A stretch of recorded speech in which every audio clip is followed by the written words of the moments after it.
নমস্কার বন্ধুরা, এই বাংলা নলেজ হতে আপনাদেরকে স্বাগত। বন্ধুরা, ইউক্রেন যে দেশটি শুধুমাত্র আমেরিকা এবং পশ্চিমী দেশগুলিতে উস্কানিতে পা দিয়ে রাশিয়ার মতো একটি মহাশক্তিধর দেশের সঙ্গে যুদ্ধে জড়িয়েছে এবং গত 3 বছর ধরে রাশিয়ার ভয়ঙ্কর আক্রমণে প্রায় শ্মশানে পরিণত হয়ে গেছে, সেই ইউক্রেনের প্রেসিডেন্ট জেলেনস্কির অপদার্থতা শেষমেশ বুঝতে পেরে ইউক্রেনের সাধারণ মানুষ তাদের অপদার্থ প্রেসিডেন্ট জেলেনস্কির বিরুদ্ধে প্রবল আন্দোলনে নেমেছে। আর ইউক্রেনের সাধারণ মানুষের এই সিদ্ধান্ত সত্যিই প্রশংসনীয়।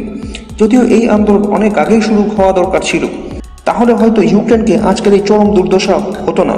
আর ইউক্রেনের সাধারণ মানুষের তাদের সরকারের বিরুদ্ধে আন্দোলনে নামার সিদ্ধান্তটি ইউক্রেনের শত্রু দেশ রাশিয়ার সাধারণ মানুষও খুব প্রশংসা করছে। কারণ ইউক্রেনের সাধারণ মানুষ এই ভয়ঙ্কর যুদ্ধের মধ্যে তাদের প্রাণের ঝুঁকি নিয়েই তাদের সরকারের বিরুদ্ধে আন্দোলনে নেমেছে, যা সত্যিই প্রশংসনীয়। আপনারা যেমনটি স্ক্রিনে দেখতে পাচ্ছেন, ইউক্রেনের রাজধানী কিভে হাজার হাজার ইউক্রেনের সাধারণ নাগরিক রাস্তায় নেমে তাদের সরকারের বিরুদ্ধে আন্দোলন শুরু করেছে, যেখানে ইউক্রেনের প্রেসিডেন্ট জেলেনস্কি কারফিউ ঘোষণা করে দিয়েছে যে একসাথে অনেক মানুষ একজোট হয়ে জটলা পাকাতে পারবে না। কিন্তু ইউক্রেনের সাধারণ মানুষ সেই কারফিউর তোয়াক্কা না করে হাজারে হাজারে রাস্তায় নেমে আন্দোলন করছে তাদের সরকারের বিরুদ্ধে। এক্ষেত্রে পরিস্থিতি দেখে মনে হচ্ছে যেন ইউক্রেনের সাধারণ মানুষ তাদের সরকারের সাথে বিশ্বাসঘাতকতা করছে এবং ইউক্রেনের চরম শত্রু রাশিয়াকে পরোক্ষভাবে যুদ্ধে জিততে সাহায্য করছে। কিন্তু তা একেবারেই নয়, বরং ইউক্রেনের সাধারণ মানুষ তাদের প্রেসিডেন্ট জেলেনস্কির বিরুদ্ধে আন্দোলনে নেমে তাদের দেশে ভালো করছে। এর কারণটি আমি আপনাদেরকে বলবো। এটা ঠিক যে ইউক্রেনের মতো একটি ছোট দেশ রাশিয়ার মতো একটি মহাশক্তিধর দেশের সঙ্গে 3 বছরের বেশি সময় যাবত যুদ্ধ চালিয়ে যাচ্ছে, যা একটি বিরাট বড় ব্যাপার। অন্য কোনো দেশ হলে হয়তো এতদিনে রাশিয়ার কাছে সারেন্ডার করে ফেলতো। সেদিক থেকে ইউক্রেনের প্রেসিডেন্ট জেলেনস্কি একটি বিরাট বড় কৃতিত্বের কাজ করেছেন। কিন্তু জেলেনস্কির অনেক কুকীর্তিও ফাঁস হয়েছে। গত 3 বছর ইউক্রেনের সরকারের যত বিরোধী নেতা ছিল তারা হয় দেশ ছেড়ে পালিয়েছে, আর না হলে তাদেরকে জেলে ঢুকিয়ে দেওয়া হয়েছে।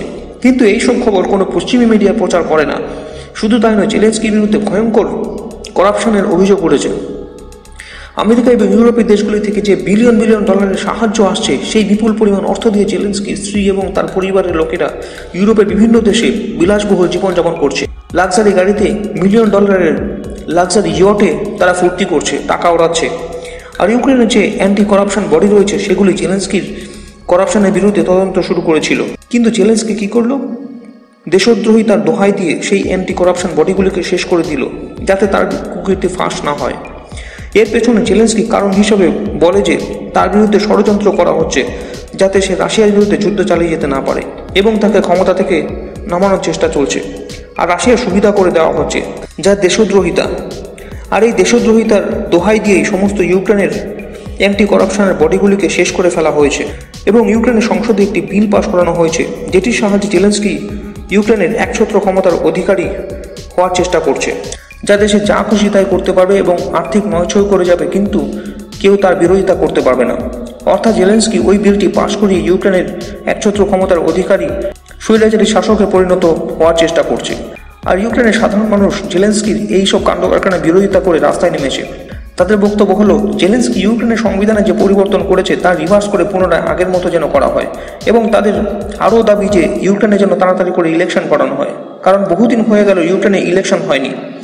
যখনই ইলেকশন করানোর দাবি উঠেছে, জেলেনস্কি বলেছে যে যেহেতু এখন যুদ্ধ চলছে, সেই যুদ্ধের পরিস্থিতিতে কোনো মতে ইলেকশন করানো সম্ভব নয়। কিন্তু এক্ষেত্রে ইউক্রেনের সাধারণ মানুষের বক্তব্য হলো, এই যুদ্ধের পরিস্থিতিতেও ইউক্রেনের সাধারণ মানুষ বেঁচে রয়েছে, তাই ইলেকশন করানোটা খুব একটা বড় বিষয় নয়। অর্থাৎ ইউক্রেনের সাধারণ মানুষ কোনো মতে গণতন্ত্র খুইয়ে জেলেনস্কিকে ইউক্রেনের একজন স্বৈরাচারী শাসক হিসেবে দেখতে চাইছে না। আর জেলেনস্কির বিরুদ্ধে ইউক্রেনের সাধারণ মানুষের ক্ষোভ গত 3 বছর ধরে টানা বাঁধছিল, কিন্তু তা এতদিন প্রকাশ পায়নি।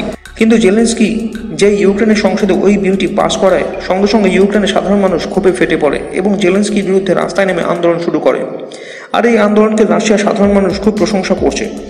তারা বলছে যে কাজটি তারা পুতিনের বিরুদ্ধে গত 15-20 বছর ধরে করতে পারেনি, সেই কাজটি ইউক্রেনের সাধারণ মানুষ ভয়ঙ্কর যুদ্ধের পরিস্থিতির মধ্যেও করছে, তাদের দেশকে একজন অপদার্থ শাসকের হাত থেকে বরবাদ হওয়া থেকে রক্ষা করার জন্য।